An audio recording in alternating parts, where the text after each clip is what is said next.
তারাবি নামাজ দ্রুত পড়া, এটা ভালো প্রশ্ন করছেন।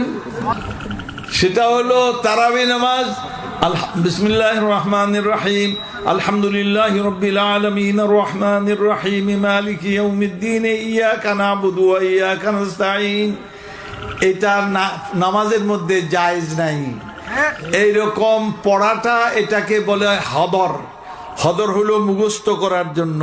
এটা তেলাওয়াত, নামাজের তেলাওয়াতের জন্য কোরআনে বলছেন অরাত্তিলিল কোরআন তারতিলা, নামাজের মধ্যে তারতিল করো। মুরাত্তাল, মুরাত্তাল কারে কয়? প্রত্যেকটা আয়াত থামতে হবে, এর প্রত্যেকটা হরফ মাখরাজ থেকে উচ্চারণ করতে হবে, তার সিফাত উল্লেখ করতে হবে।